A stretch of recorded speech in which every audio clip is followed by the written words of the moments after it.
badan ini akan terus didatangi dengan rezeki jika kita terus memancarkan sifat ketuhanan. Ya, ingat itu kata-kata saya. Jangan lagi kita memancarkan sifat hewan dan sifat setan. Jangan sedikit pun kita punya prasangka tidak baik sama orang. Ya. Waspada boleh, waspada itu harus, tapi prasangka jangan. Ya, itu maksudnya. Seperti itu. Jadi ketika mau selalu beruntung, ketika selalu ingin berlimpah ruah rezeki, ya jaga badan ini jangan sampai mengeluarkan energi yang negatif. Cinta kasih keluarkan terus, ya seperti itu. Tidak akan kita susah. Karena apa? Orang makrifat tidak ada ketakutan, kegelisahan, kekhawatiran di dalam diri mereka. Itu orang makrifat. Itu para wali-waliullah. Ya. Nah, kita seperti apa? Ayo kita belajar bersama.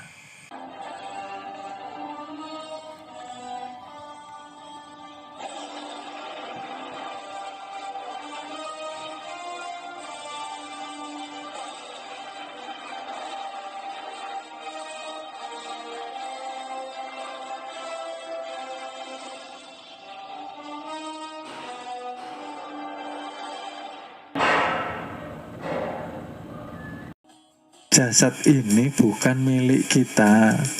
Berhati-hatilah. Semua akan dihisab.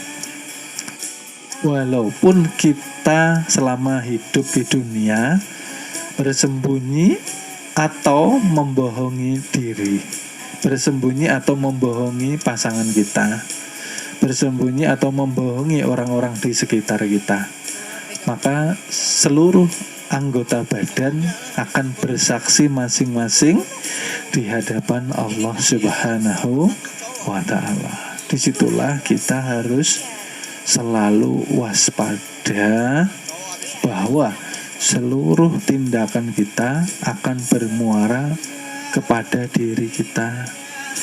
Disitulah kita hidup harus berhati-hati. Kita harus mengerti tujuan hidup kita di dunia ini, ya. Karena ketika kita lupa tujuan hidup di dunia, maka kita pasti akan lupa kepada Allah Subhanahu wa Ta'ala. Ketika kita lupa kepada Allah Subhanahu wa Ta'ala, maka kita dikatakan kufur, ya. Kalau kufur, gabungannya ialah lalai, ya. Kalau kufur, lalai, lupa, itu kita akan diliputi dengan nafsu syaitan dan nafsu haiwan, ya. Masih ingat Izazil?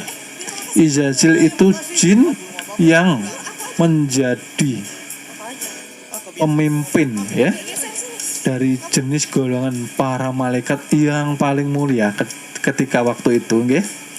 Ibadahnya paling hebat, ya.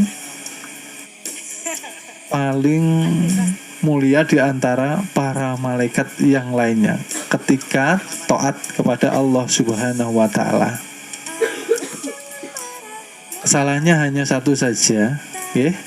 Ketika disconnected. Ketika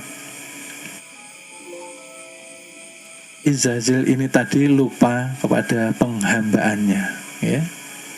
Lupa pada penghambaannya, dia tidak menjalani lagi perintah daripada Allah Subhanahu wa Ta'ala. Lalu bergeserlah status kehambaannya. Ketika bergeser status kehambaannya, maka status Izazil ini apa tadi? Akhirnya menjadi tercela, ya. Maka dikeluarkan dari surganya Allah Subhanahu wa Ta'ala. Oleh sebab itu, ya, ketika kita diperintahkan untuk ibadah. Kenapa kita harus belajar mengenal pondasi? Supaya kita benar-benar bisa mengetahui hakikat daripada kehambaan itu sendiri. Mari kita flashback lagi pelajaran yang sudah sangat lama kita pelajari. Kita flashback bahwa ketika Tuhan ingin dikenal, ketika Tuhan ingin dikenal, maka Tuhan menjadikan nur. Nur jangan hanya diartikan sebagai cahaya, Nur ialah awal dari seluruh kehidupan. Nur ialah hayat yang bisa menghidupkan. Jangan hanya dikatakan cahaya, Nah, ketika Tuhan ingin tajali, maka mentajalikan nur. Dan nur ini terdiri dari 4 unsur.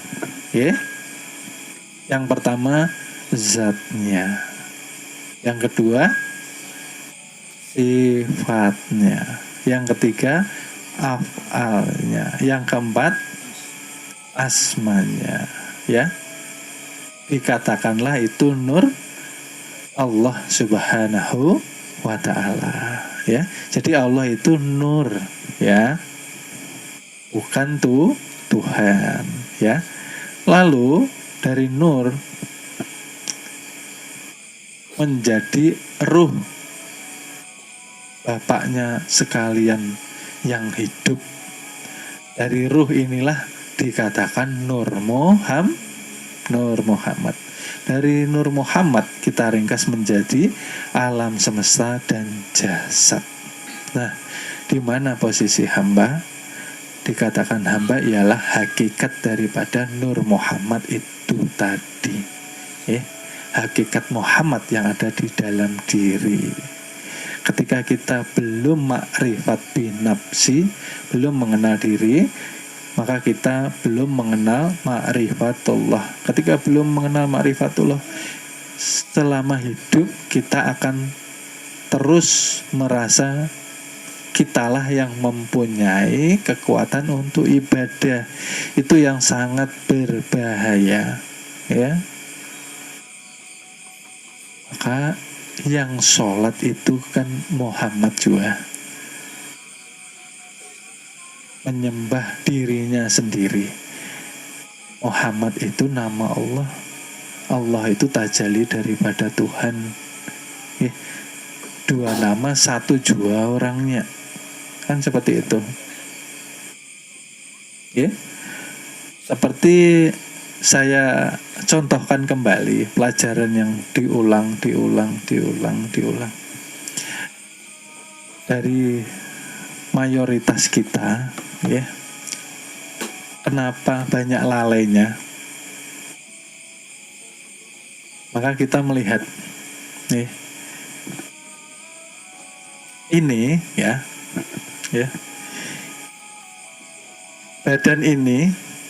badan ini kan saya contohkan seperti baju.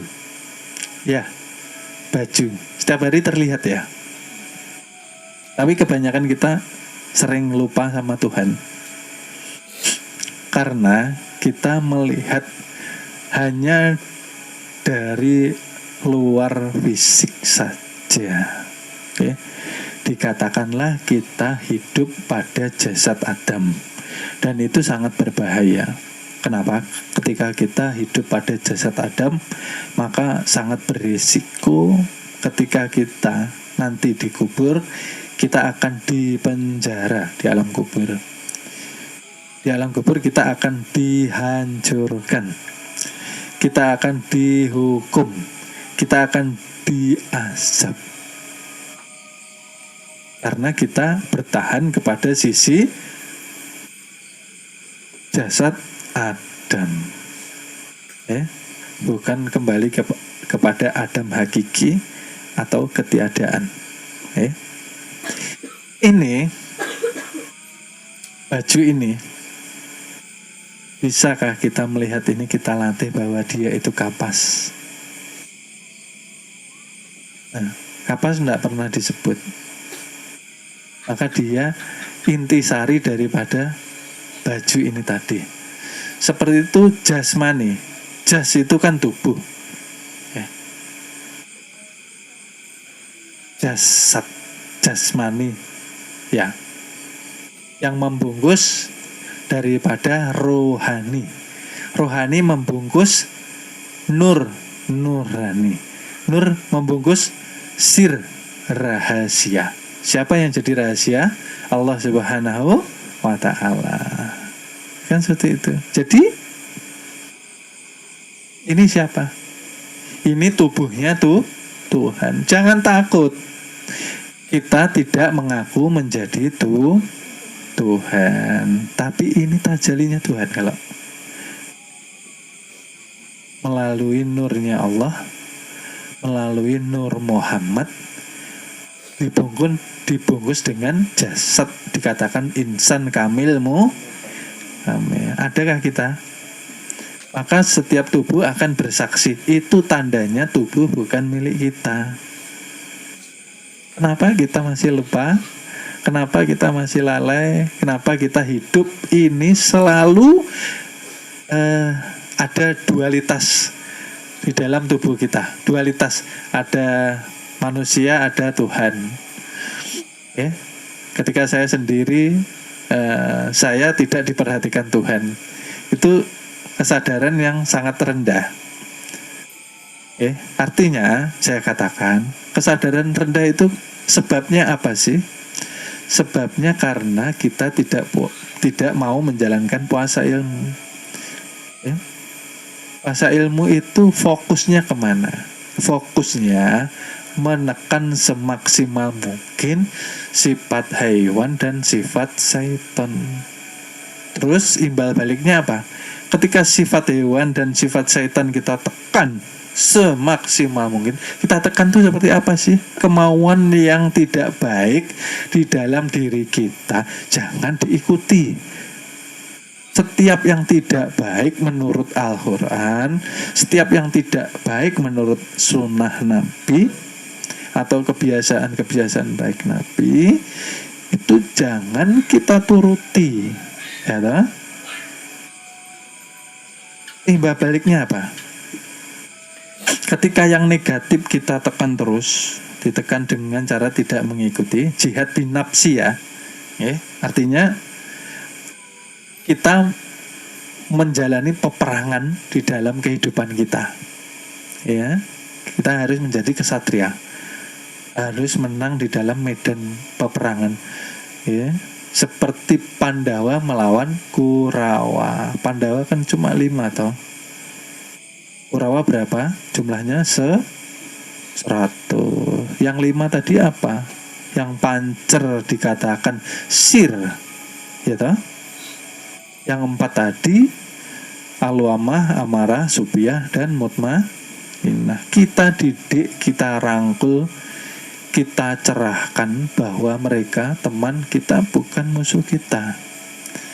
Nafsu ini kalau tidak pernah dididik, maka dia akan menguasai kita. Dia akan mengkang kita. Dia akan menjerumuskan kita. Karena nafsu ini kan seperti anak kecil.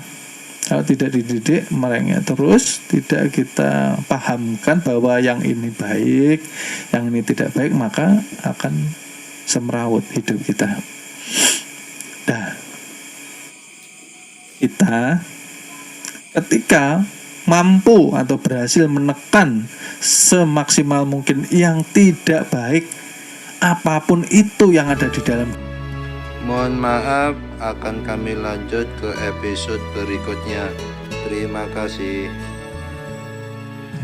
Mudah-mudahan kita mendapatkan keberkahan dengan wasilah junjungan Nabi besar Nabi Muhammad Sallallahu Alaihi Wasallam.